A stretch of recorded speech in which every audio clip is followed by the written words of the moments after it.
Teman ilusi. Sejak ayah dan bundanya bercerai, terpisah jauh tak lagi bersama. Taraf, gadis manis yang baru menginjak masa remaja, dan baru saja merayakan ulang tahun yang ke-17, berubah sikap dan gaya bertemannya. Sebenarnya Taraf sudah merasakan keretakan hubungan orang tuanya. Dia pernah mendengar nama wanita lain selain mamanya. Tapi ia tidak sanggup untuk melerai. Ia hanya berharap pertengkaran ini hanya bumbu kehidupan keluarganya. Kini ia hanya termenung meratapi kelangsungan hidupnya. Ia selalu berada di sebuah ayunan bertalikan tambang. Tempat yang menurutnya aman dan nyaman. Pohon mangga yang rindang itu sekarang menjadi rumah keduanya. Ia habiskan waktu sambil menatap kosong tak berirama. Waktu itu hujan turun lebat dan beranginkan putaran dedaunan. Ia tersadar bahwa hujan mulai turun. Taraf pun bersiap untuk berteduh. Namun langkahnya tertahan. Ada seseorang yang menggenggam tangannya. "Jangan pergi. Hujan sudah lebat. Kamu bisa sakit nanti," ucap orang misterius itu. Sambil membalikan badan, seseorang misterius itu tiba-tiba kabur dan melepaskan tangannya. Di sana Taraf tercengang dengan jantung berdebar. Wajahnya semula merah merekah, kini menjadi pucat tak berwarna. Tangannya pun masih merasakan sentuhan itu. Siapa tadi? Kok tiba-tiba ada seseorang di sini? Padahal tembok pembatas tinggi begitu.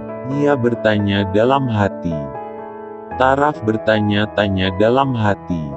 Sesosok manusia yang ia pikirkan sudah menjadi bayangan makhluk halus. Tapi ia tak menganggap berlebihan. Ia pun melangkah meski hujan teramat lebat. Langkah Taraf pun berlanjut. Tangannya menyilang seakan merasakan kedinginan. Baru beberapa langkah saja, dia merasakan keanehan.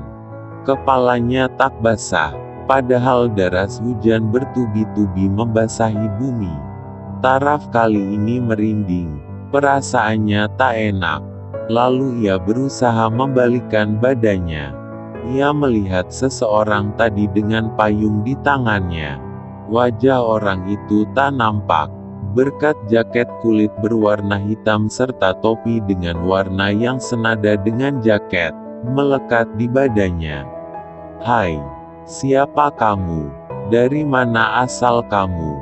ucap Taraf berontak. "Sudah, lihatlah ke depan. Kan kau jumpai ibu dan bibimu." Taraf pun mengikuti perintah sosok tersebut. Namun tak ia lihat ibu dan bibinya berdiri di depan sana. Lalu ia mencoba bertanya lagi. Taraf terkejut setengah mati. Orang itu kembali menghilang. Esoknya, Taraf terjaga dari kantuknya. Dengan mata yang masih terkantuk ia melihat sosok ibunya. Ibu dengan hati-hati meletakkan nampan berisikan roti dan apel merah segar yang esdu terbelah di sebelah ranjang. "Bu," ia Taraf memandang dengan senyum. "Mana Bibi? Bibi, mana ada Bibi kesini? Ia kan sedang di luar kota," ucap ibunya kebingungan. "Loko gitu. Tapi kata orang itu," ucap Taraf namun terpotong. Kata orang. "Siapa? Kemarin ada orang yang memayungiku hingga teras rumah, lalu pergi entah kemana. Mana ada orang lain selain kamu di sini?" ucap ibu seperti naik darah. "Udah makan sana, ibu harus pergi ke kantor." Taraf terdiam, mendengar ibunya sudah menaikkan nada bicaranya. Ia cemberut sambil menahan dagu dengan kedua tangannya. Sedangkan ibunya sudah berkemas untuk berangkat ke kantor. Ibu pergi. Taraf kembali sendiri. Kembali ia duduki ayunan bertali tambang. Mengulangi lagi tatapan kosong. Dengan tangan menggenggam tali. Kakinya belum mau menggerakkan ayunan. Tapi tiba-tiba saja ayunan bergerak sendiri. Tanpa digerakkan. Biar ku ayunkan, ucap orang misterius itu. Kamu, lagi-lagi datang mendadak. Sebentar lagi juga kamu menghilang. Benarkah? Ia tahu. Ngomong-ngomong kamu tuh siapa dan kenapa pakai baju serba hitam? Mau ngelayati ya? Hahaha, cerocos Taraf.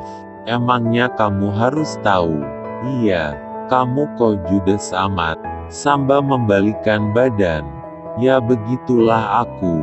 Suasan hening. Tak bersuara. Orang misterius itu masih menggerakkan ayunan. Tara pun masih menikmati ayunan itu. Mengapa diam? Oh iya, nama kamu siapa? Valhen. Siapa? Ingat saja sendiri. Taraf bertanya.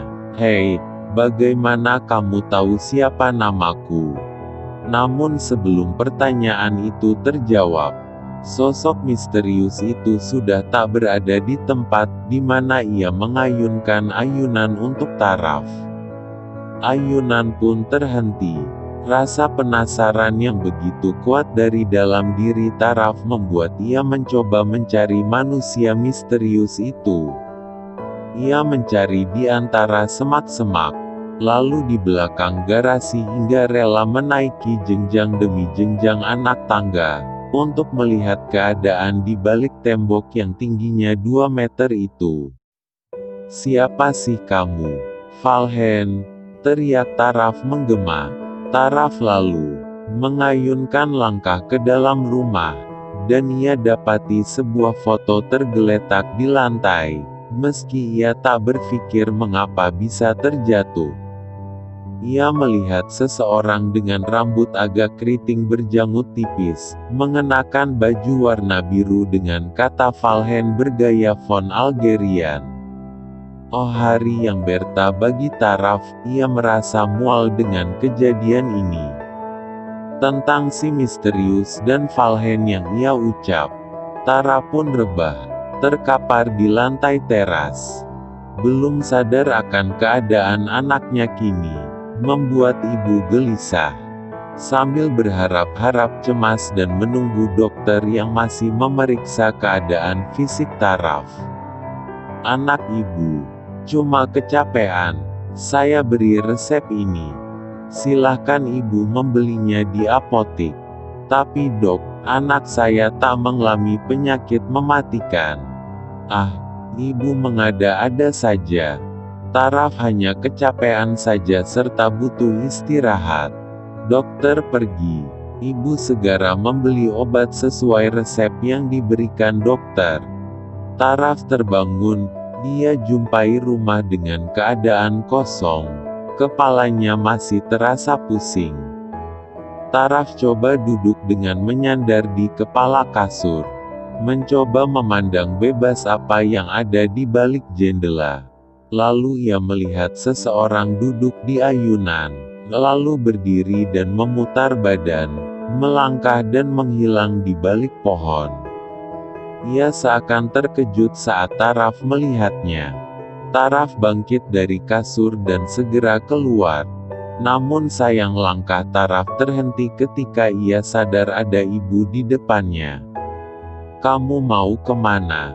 Mengejar Valhen bu, ia temanku. Dari mana kamu tahu Valhen? Memangnya siapa itu Valhen? Bukan siapa-siapa, jujurlah.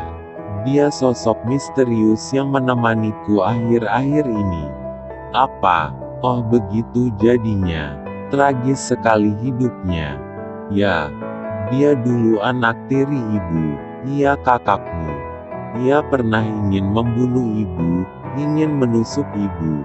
Lalu apa hubungannya dengan baju yang bertuliskan Valhen? Baju itu ialah pemberian dari ibu kandungnya, pada acara ulang tahun yang ke-17. Karena sudah lama terletak dan warnanya sudah mulai kusam. Ibu tak sengaja menjadikannya kain lapel. Lalu apa reaksi dia? Dia marah. Dia ambil pisau. Lalu ia mencoba menusukkan pisau ke arah ibu. Ayah tiba-tiba datang dan lalu menendangnya hingga terdorong. Kepalanya terbentur keras di dinding. Ia masih hidupkah, Bu? Kepalanya mengalami pendarahan hebat. Darah keluar dengan cepat. Ayah panik, ibu pun panik, tak mau ayah masuk penjara. Dan kami sepakat menguburinya di bawah pohon itu. Ibu menunjuk pohon di mana Taraf berayun dengan kesunyian hatinya. Semoga ia tenang di alam sana. Ibu juga harus tenang, ia juga tahu. Ibu dan ayah tak salah dalam hal ini. Buktinya ia tak mengusik ketenanganku. Malah ia selalu menemaniku saat ibu tidak ada di sisiku. Tepat di mana hari ulang tahun si misterius itu, ibu dan Taraf sengaja memanjatkan doa di tempat ia dikuburkan, di bawah pohon yang dihiasi ayunan itu.